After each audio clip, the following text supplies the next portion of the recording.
Hello everyone, welcome back to my YouTube channel.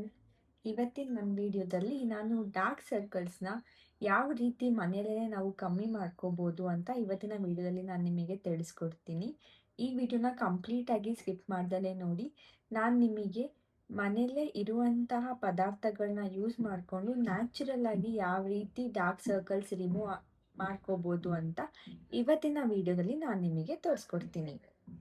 Dark ಸರ್ಕಲ್ಸ್ನ remove ಮಾಡೋದಷ್ಟೇ ಅಲ್ಲದೆ ನಮಗೆ ಯಾಕೆ dark circles ಆಗುತ್ತೆ, ಇದನ್ನು ಹೇಗೆ ನಾವು ಮುಂದೆ ಪ್ರಿವೆಂಟ್ ಮಾಡ್ಬೋದು ಅನ್ನೋದನ್ನು ಕೂಡ ನಾನು ನಿಮಗೆ ಈ ವಿಡಿಯೋದಲ್ಲಿ ತಿಳಿಸ್ಕೊಡ್ತೀನಿ. ಮೊದಲಿಗೆ ಡಾರ್ಕ್ ಸರ್ಕಲ್ಸ್ ಯಾಕೆ ಆಗುತ್ತೆ ಅಂತ ರೀಸನ್ನ ತಿಳ್ಕೊಳ್ಳೋಣ. ಡಾರ್ಕ್ ಸರ್ಕಲ್ ನಮಗೆ ಈ ಒಂದೇ ರೀಸನಲ್ಲಿ ಆಗುತ್ತೆ ಅಂತ ಎಲ್ಲ ಏನಿಲ್ಲ. ಮಲ್ಟಿಪಲ್ ಫ್ಯಾಕ್ಟರ್ಸ್ ಇರುತ್ತೆ ಡಾರ್ಕ್ ಸರ್ಕಲ್ಸ್ ಆಗೋದಕ್ಕೆ. ಕೆಲವೊಂದು ಜನರಲ್ ಏನಂದರೆ, ಒಂದು ಜೆನೆಟಿಕ್ಸ್ ಆಗಿರ್ಬೋದು, ಎರಡನೇದು ನಮ್ಮ ಲೈಫ್ ಸ್ಟೈಲ್, ನಾವು ಫಾಲೋ ಮಾಡೋ ಲೈಫ್ ಸ್ಟೈಲಿಂದನೂ ಕೂಡ ನಮಗೆ ಡಾರ್ಕ್ ಸರ್ಕಲ್ಸ್ ಆಗುತ್ತೆ. ಮೂರನೇದು, ನಮಗೆ ಏಜ್ ಜಾಸ್ತಿ ಆಗ್ತಾ ಇದ್ದಂಗೆ ನಮ್ಮ ಸ್ಕಿನ್ನಲ್ಲಿ ಇರುವಂತಹ ಕೊಲಾಜನ್ ಕಮ್ಮಿ ಆಗುತ್ತೆ. ಇದರಿಂದ ನಮ್ಮ ಕಣ್ಣಿನ ಕೆಳಗಡೆ ಇರುವಂತಹ ಸ್ಕಿನ್ ಥಿನ್ ಆಗ್ತಾ ಬರುತ್ತೆ. ಇದರಿಂದ ಕೂಡ ನಮಗೆ ಡಾರ್ಕ್ ಸರ್ಕಲ್ಸ್ ಸಮಸ್ಯೆ ಜಾಸ್ತಿ ಆಗುತ್ತೆ. ಇನ್ನು ಕೆಲವರಿಗೆ ಮೆಲನಿನ್ ಅಂತ ಏನು ಹೇಳ್ತೀವಿ, ಅದ್ರ ಸೆಕ್ರೀಷನ್ ಕಣ್ಣಿನ ಕೆಳಗಿನ ಭಾಗದಲ್ಲಿ ಜಾಸ್ತಿ ಆಗುತ್ತೆ. ಇದರಿಂದ ಕೂಡ ಡಾರ್ಕ್ ಸರ್ಕಲ್ ಪ್ರಾಬ್ಲಮ್ ಜಾಸ್ತಿ ಆಗುತ್ತೆ.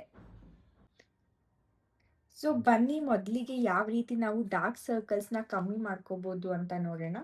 ನಾನಿಲ್ಲಿ ಮೊದಲಿಗೆ 1/2 ಸ್ಪೂನಷ್ಟು ಕಡಲೆ ಹಿಟ್ಟನ್ನ ತಗೋತಾ ಇದ್ದೀನಿ. ಕಡಲೆ ಹಿಟ್ಟಲ್ಲಿ ಇರುವಂತಹ ಬೆನಿಫಿಟ್ಸ್ ನಾನು ಆಲ್ರೆಡಿ ನನ್ನ ಪ್ರೀವಿಯಸ್ ವಿಡಿಯೋದಲ್ಲಿ ತುಂಬ ಡಿಸ್ಕಸ್ ಮಾಡಿದ್ದೀನಿ. ಬಟ್ ಇದು ಹೇಗೆ ಡಾರ್ಕ್ ಸರ್ಕಲ್ಸ್ನ ರೆಡ್ಯೂಸ್ ಮಾಡೋದಕ್ಕೆ ಹೆಲ್ಪ್ ಮಾಡುತ್ತೆ ಅಂತ ನಾನು ಇವತ್ತಿನ ವಿಡಿಯೋದಲ್ಲಿ ನಿಮಗೆ ತಿಳಿಸ್ಕೊಡ್ತೀನಿ. ಕಡಲೆ ಹಿಟ್ಟು ಎಕ್ಸ್ಫೋಲಿಯೇಟರ್ ಆಗಿ ನಮ್ಮ ಸ್ಕಿನ್ನಿಗೆ ವರ್ಕ್ ಆಗುತ್ತೆ. ಇದರಿಂದ ಕಣ್ಣಿನ ಕೆಳಗಡೆ ಇರುವಂತಹ ಡೆಡ್ ಸ್ಕಿಲ್ಸ್ ಎಲ್ಲ ರಿಮೂವ್ ಆಗುತ್ತೆ. ಇದು ಬ್ಲಡ್ ಸರ್ಕ್ಯುಲೇಷನ್ನ ಬೂಸ್ಟ್ ಮಾಡೋದಕ್ಕೂ ಕೂಡ ಹೆಲ್ಪ್ ಮಾಡುತ್ತೆ. ನೆಕ್ಸ್ಟ್ ನಾನಿಲ್ಲಿ 1/2 ಸ್ಪೂನಷ್ಟು ಕಾಫಿ ಪೌಡರ್ನ ಯೂಸ್ ಮಾಡ್ತಾ ಇದ್ದೀನಿ. ಕಾಫಿ ಪೌಡರ್ ಒಂದು ಬೆಸ್ಟ್ ರೆಮಿಡಿ ಅಂತಲೇ ಹೇಳ್ಬೋದು ಡಾರ್ಕ್ ಸರ್ಕಲ್ಸ್ನ ರಿಮೂವ್ ಮಾಡೋದಕ್ಕೆ. ಇದು ಕೂಡ ನಮ್ಮ ಕಣ್ಣಿನ ಕೆಳಗಡೆ ಬ್ಲಡ್ ಸರ್ಕ್ಯುಲೇಷನ್ ಇಂಪ್ರೂವ್ ಮಾಡೋದಕ್ಕೆ ಹೆಲ್ಪ್ ಮಾಡುತ್ತೆ. ಅಷ್ಟೇ ಅಲ್ಲದೆ ಇದರಲ್ಲಿ ಕೆಫೇನ್ ಇರೋದ್ರಿಂದ ನಮ್ಮ ಬ್ಲಡ್ ವೆಸಲ್ಸ್ನ ಗಟ್ಟಿಯಾಗಿ ಇಟ್ಕೊಳ್ಳೋದಕ್ಕೆ, ಅಂದರೆ ನಮ್ಮ ಕಣ್ಣಿನ ಕೆಳಗಡೆ ಆ ಪಫಿನೆಸ್ ಏನಿದೆ ಅದನ್ನೆಲ್ಲ ಕಮ್ಮಿ ಮಾಡೋದಕ್ಕೆ ಕಾಫಿ ಪೌಡರ್ ಹೆಲ್ಪ್ ಮಾಡುತ್ತೆ. ನಮ್ಮ ಸ್ಕಿನ್ನ ಗಟ್ಟಿಯಾಗಿ ಟೈಟಾಗಿ ಇರೋದಕ್ಕೆ ಕಾಫಿ ಪೌಡರ್ ಹೆಲ್ಪ್ ಮಾಡುತ್ತೆ. ನೆಕ್ಸ್ಟ್ ನಾವು ಇದಕ್ಕೆ ಆಲೋವೆರಾ ಜೆಲ್ನ ಹಾಕೋತಿದ್ದೀನಿ. ನಾನು ಇಲ್ಲಿ ಪತಾಂಜಲಿ ಆಲೋವೆರಾ ಜೆಲ್ನ ಯೂಸ್ ಮಾಡ್ತಿದ್ದೀನಿ. ನಿಮಗೆ ಯಾವ ಆಲೋವೆರಾ ಜೆಲ್ ಬೇಕು ನೀವು ಅದನ್ನು ಯೂಸ್ ಮಾಡ್ಕೋಬೋದು.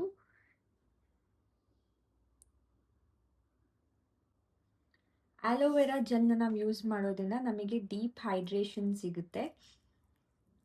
ಇದನ್ನು ನೀವು ಎವ್ರಿ ಡೇ ಟ್ವೈಸ್ ಯೂಸ್ ಮಾಡ್ಬೋದು. ಬೆಳಗ್ಗೆ ಒಂದ್ಸಲಿ, ಸಂಜೆ ಒಂದ್ಸಲಿ. ನಿಮಗೆ ತುಂಬ ಜಾಸ್ತಿ ಡಾರ್ಕ್ ಸರ್ಕಲ್ಸ್ ಇದ್ದರೆ ನೀವು ಬೆಳಗ್ಗೆ ಒಂದ್ಸಲಿ, ಸಂಜೆ ಒಂದ್ಸಲಿ ಯೂಸ್ ಮಾಡ್ಬೋದು.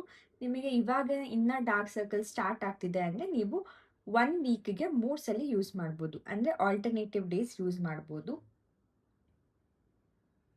ಇಲ್ಲ ನೀವು ದಿನಕ್ಕೆ ಒಂದ್ಸಲಿ ಕೂಡ ಇದನ್ನು ಯೂಸ್ ಮಾಡ್ಬೋದು. ಬಟ್ ನಿಮಗೇನಾದರೂ ತುಂಬ ಡಾರ್ಕ್ ಸರ್ಕಲ್ಸ್ ಇದ್ದರೆ ನಾನು ನಿಮಗೆ ದಿನಕ್ಕೆ 2 ಸಲ ಯೂಸ್ ಮಾಡೋದಕ್ಕೆ ಸಜೆಸ್ಟ್ ಮಾಡ್ತೀನಿ.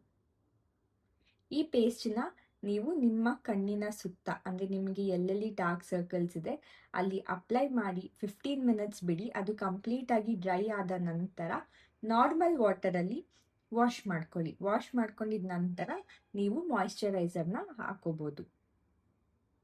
ಇದು one of the best remedy for dark circle. ಇದು ನನಗೆ ತುಂಬ ಚೆನ್ನಾಗಿ ವರ್ಕ್ ಆಗಿದೆ. ಸೊ ನೀವೂ ಇದನ್ನು ರೆಗ್ಯುಲರ್ ಆಗಿ ಟ್ರೈ ಮಾಡಿದರೆ ನಿಜವಾಗ್ಲೂ ನಿಮಗೆ ರಿಸಲ್ಟ್ ಸಿಗುತ್ತೆ. ಡಾರ್ಕ್ ಸರ್ಕಲ್ಸ್ನ ಹೇಗೆ ಹೋಗಿಸ್ಕೊಳ್ಳೋದು ಅಂತ ನಾನು ನಿಮಗೆ ಹೇಳಿದೆ. ಆದರೆ ನಾನು ನಿಮಗೆ ವಿಡಿಯೋ ಸ್ಟಾರ್ಟಿಂಗಲ್ಲೇ ಹೇಳಿದ್ದೆ ಯಾವ ರೀತಿ ಪ್ರಿವೆಂಟ್ ಮಾಡ್ಕೋಬೋದು ಅಂತ ನಾನು ನಿಮಗೆ ಈ ವಿಡಿಯೋದಲ್ಲಿ ತಿಳಿಸ್ಕೊಡ್ತೀನಿ ಅಂತ. ಡಾರ್ಕ್ ಸರ್ಕಲ್ಸ್ನ ಪ್ರಿವೆಂಟ್ ಮಾಡಬೇಕಂದ್ರೆ ನೀವು 7 ಅವರ್ಸ್ ಆಫ್ ಸ್ಲೀಪ್ ಕಂಪ್ಲೀಟ್ ಮಾಡಬೇಕು. ನಿಮ್ಮ ಸ್ಲೀಪ್ ಸೈಕಲ್ ತುಂಬ ಚೆನ್ನಾಗಿರಬೇಕು.